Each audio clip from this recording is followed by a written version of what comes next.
حضور نبی رحمت صلی اللہ علیہ وآلہ وسلم نے ارشاد فرمایا، دنیا متاع ہے اور دنیا کا بہترین متاع صالحہ عورت ہے۔ اور صالحہ عورت کی تعریف یہ کی گئی کہ مرد جب اس کو دیکھے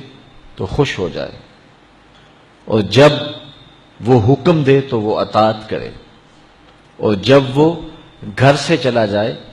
تو اس کی عزت اور اس کے مال کی حفاظت کرے۔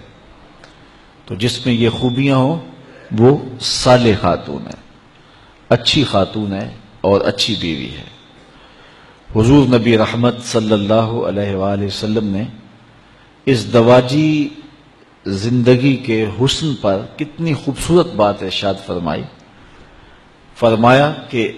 عورت کے، بیوی کے مزاج سے آپ کو موافقت نہیں ہے، اس کی کچھ عادتیں تمہیں ناپسند ہیں، تو اس کی کچھ ایسی عادتیں بھی ہوں گی جو تمہیں پسند ہوں گی۔ تو ادھر بیوی کو یہ ارشاد کیا کہ اگر اللہ کے علاوہ کسی کو سجدہ جائز ہوتا تو میں خاتون کو حکم دیتا کہ وہ اپنے شوہر کو سجدہ کیا کرے۔ اگر خاتون اس کو مد نظر رکھے تو شوہر کو شکایت پیدا نہیں ہو سکتی، اور اگر شوہر اس حدیث کو مد نظر رکھے کہ اس کی کچھ عادتیں مجھے ناپسند ہیں تو کچھ عادتیں ایسی بھی ہیں جو مجھے پسند ہیں،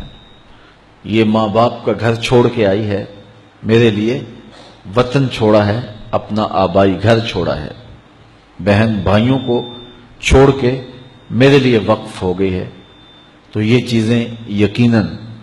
مرد کے لیے اس عورت کی محبت کو پیدا کرنے کے لیے کافی ہیں۔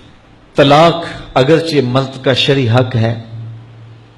اور اگر نباہ نہ ہوتا ہو تو طلاق دینا ناگزیر ہو جائے تو طلاق دینا ہی پڑتا ہے، لیکن اس کے باوجود اگر کوئی شخص اپنی بیوی کو برداشت کرتا رہے تو قیامت کے دن رب کی رحمتوں کا حقدار ہوگا۔ جائز کاموں میں جو سب سے ناپسندیدہ امر ہے وہ طلاق ہے، اور جب کوئی شخص طلاق دیتا ہے اللہ کا عرش بھی ہلنے لگ جاتا ہے۔ امرأہ مردودہ اس خاتون کو کہتے ہیں جس کے شوہر نے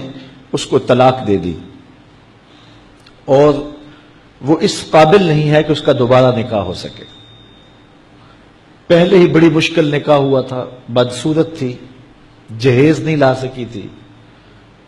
تو پہلے بڑی مشکل نکاح ہوا تھا، اب طلاق ہو گئی تو اب تو اور زیادہ امکان مشکل ہو گیا، تو وہ اپنے باپ کی دہلیز پہ بیٹھ گئی، آگے نکاح کا ارادہ بھی نہیں ہے چونکہ امکان باقی نہیں ہے۔ تو اس عورت کو شریعت میں کہتے امرأہ مردودہ، لٹائی گئی خاتون۔ حدیث میں آتا ہے کہ کل اس خاتون کے باپ کو اس کے گناہوں کی وجہ سے جہنم کا حکم ہوگا، تو یہ جہنم اور اپنے باپ کے درمیان آڑ بن کے کھڑی ہو جائے گی اور رب سے بحث کرے گی کہ میرے مالک تو نہ مجھے عقل دی نہ تو نے مجھے شکل دی، سسرال نے قبول نہ کیا اور خامن نے دھتکار دیا، یہ ایک بوڑھا باپ ہی تھا جو مزدوریاں کر کر کے میرا پیٹ پالتا رہا، اس کے بڑے گناہ ہوں گے لیکن مالک میں تو اس کو جہنم میں نہیں جانے دوں گی۔ اللہ سے لڑائی کرے گی، بحث کرے گی، اللہ اکبر، الجھاؤ پیدا کر دے گی۔ حدیث میں آتا ہے اللہ اس خاتون کی سفارش مان کے اس کے بوڑھے باپ کو جنت عطا فرماتا ہے۔